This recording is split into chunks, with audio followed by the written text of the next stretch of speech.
Una de las consecuencias de esto que estamos viviendo, de esta lucha entre distintas potencias por la hegemonía en el mundo, lo que vemos actualmente en Ucrania, los movimientos que hay de cara a la región del Indo-Pacífico y la política de Estados Unidos para contener a China y armar en esa región una gran alianza con el objetivo de contener a China, todo esto puede tener entre sus efectos que el mundo pudiera quedar sin instituciones capaces de garantizar la gobernanza global. Siempre hemos tenido grandes déficits, porque usted tiene, por ejemplo, Naciones Unidas, que no ha podido evitar los numerosos conflictos que se han producido en distintas regiones después de la Segunda Guerra Mundial. Usted tiene el caso de Afganistán, usted tiene el caso de Irak, el caso de Libia, Siria, todas esas operaciones que se han efectuado, las ocupaciones, los bombardeos, nada de eso ha tenido la anuencia del Consejo de Seguridad. Incluso en algunos casos eso se ha llevado a cabo a pesar del propio Consejo de Seguridad.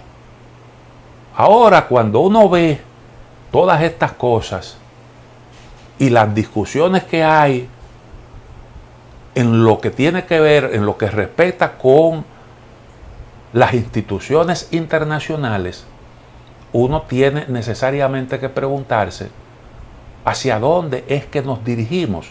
En días pasados, en el marco de la visita que hizo Joe Biden a Japón, el primer ministro de esa nación dijo públicamente, con Biden ahí al lado, que había obtenido del presidente su respaldo en una reunión que se llevó a cabo para que Japón ocupe un puesto permanente en el Consejo de Seguridad de las Naciones Unidas.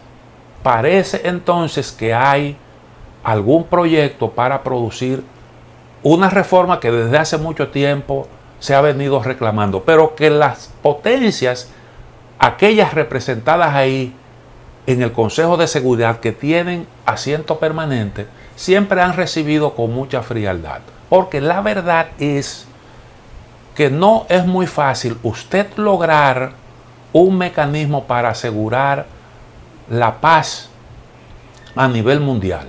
Sobre todo cuando en este aspecto usted encuentra intereses contrapuestos de las potencias que están representadas en ese organismo. Ahora llama la atención que sea Japón el que pretenda, una vez lo hizo Brasil, el que ahora esté planteando públicamente su deseo de ocupar un espacio ahí en el Consejo de Seguridad. Japón quedó fuera, Alemania también no se le tomó en consideración para formar parte de este organismo, porque recuerden ustedes que esos dos países fueron de los perdedores de la Segunda Guerra Mundial. Y la ONU se creó a raíz de esa gran conflagración para evitar que se volviera a repetir. Y como consecuencia del desenlace de la Segunda Guerra Mundial, recuerden ustedes, Japón quedó con la presencia militar de Estados Unidos, Alemania quedó dividida en dos partes, una parte controlada por los soviéticos, la otra por los norteamericanos. Y en ambos casos, Japón quedó atado constitucionalmente a una norma para limitar su inversión en defensa, el desarrollo de armas que pudieran convertirla nuevamente en un actor de la geopolítica con capacidad para repetir aquella historia. Y en el caso de Alemania, Alemania entró en un proceso interesante. Fíjense que Alemania no se ha caracterizado por desarrollar grandes capacidades militares. No es una potencia militar, ni lo es Japón tampoco. Dependen ambos países de Estados Unidos en materia de defensa. Pero ahora, curiosamente, públicamente se alienta a estos dos países a que inviertan más en armas. Ya Alemania anunció que iba a hacer una gran inversión en defensa. Japón acaba de anunciar que invertirá el 2% de su PIB en defensa. Eso significa un incremento colosal de el gasto en armas. Y entonces estos dos países que jugaron un rol conocido, Japón llegó a acumular un gran historial de agresiones dentro de la región asiática, pero ahora, bueno, pues se le estimula para que sean grandes jugadores en este proceso, en estos esfuerzos por contener a China y Rusia. Yo me pregunto si eso realmente se puede considerar como un avance, porque es así como nos están presentando las cosas. Bueno, ahora vamos a tener a Japón que va decididamente a asumir una responsabilidad en la consecución de todos estos objetivos que se han planteado Estados Unidos y sus aliados. Y lo mismo con el caso de Alemania.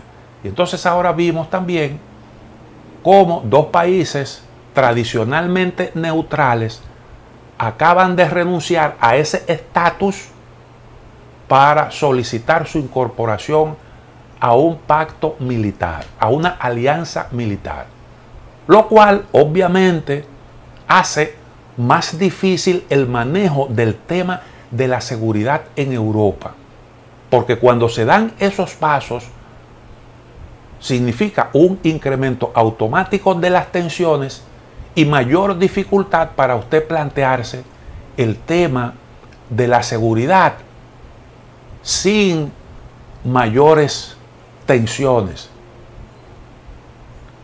alejando la posibilidad de una distensión susceptible de garantizar nuevos conflictos. Y entonces estamos, como decía Henry Kissinger en su participación en el foro de Davos, haciendo grandes retrocesos, porque ahora estamos convirtiendo a Rusia no solo en un aliado de China, sino en un país sin conexiones con el mundo occidental. Al menos esa es el objetivo que se ha planteado. Entonces usted tiene una situación curiosa. Los países que fueron perdedores de la Segunda Guerra Mundial pudieron incorporarse a la comunidad internacional, sostener relaciones de colaboración con el resto del mundo. Nadie vio eso mal. Sin embargo, la Unión Soviética y China, que estuvieron entre los que ganaron la Segunda Guerra Mundial y que pasaron a formar parte como miembros permanentes por esa condición del Consejo de Seguridad, ahora lo que está planteado es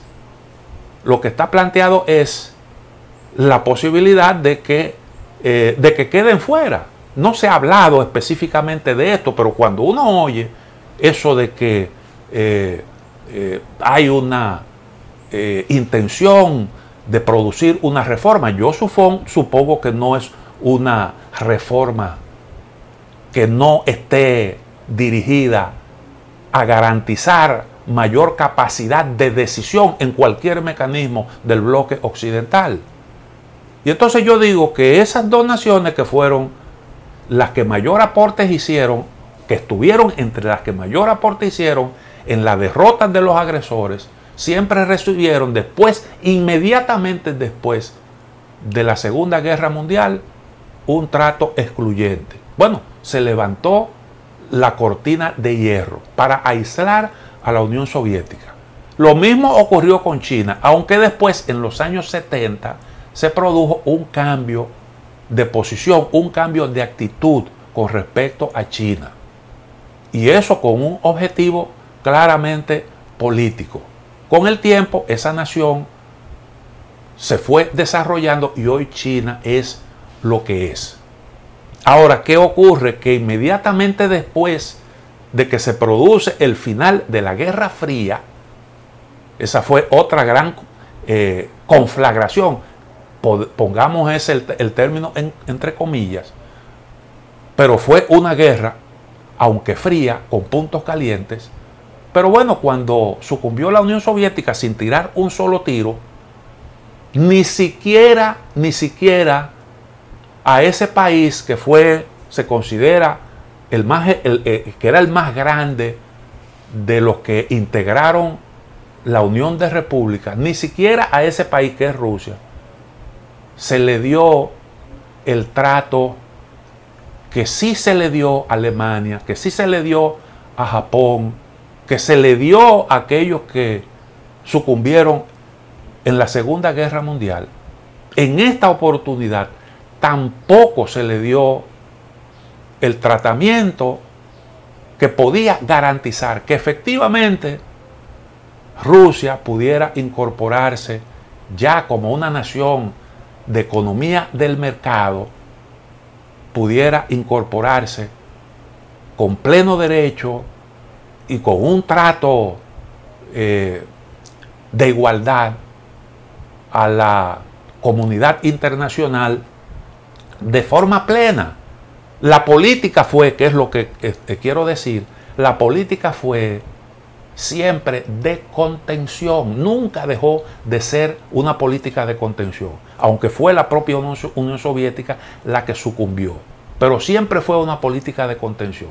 Ahí mismo, acabando de caer el muro de Berlín, entonces se inició la política de cerco del territorio ruso, del territorio, el cerco militar del territorio de ese gran país. Y esa política es la que ha terminado desencadenando todo esto que estamos viendo hoy. Entonces, el gran proyecto del mundo globalizado, eso que siempre en un foro como el de Davos se ponderaba y usted veía los grandes teóricos hablar de las bondades de la globalización, las oportunidades, ahora en este último encuentro, después de 2 años de ausencia por el COVID-19, usted ve cómo ya no hay ese gran entusiasmo con la globalización y lamentablemente de lo que hay es que hablar de guerra, de sanciones y de cómo hay un proceso de desglobalización y los problemas que hay con las cadenas de suministro. Eso es lo que estamos viendo. Y todo esto es una consecuencia de la falta de visión del liderazgo mundial. Y hemos escogido este rumbo sumamente peligroso que, como bien apuntaba Kissinger en esa intervención que he mencionado varias veces, pudieran conducirnos por caminos muy pero muy catastróficos. Y eso, yo insisto, es la consecuencia de errores, de una falta de visión del liderazgo responsable actualmente de conducir las cosas en el mundo. No vamos por buen camino y a la humanidad le esperan, como consecuencia de todo esto, tiempos muy difíciles.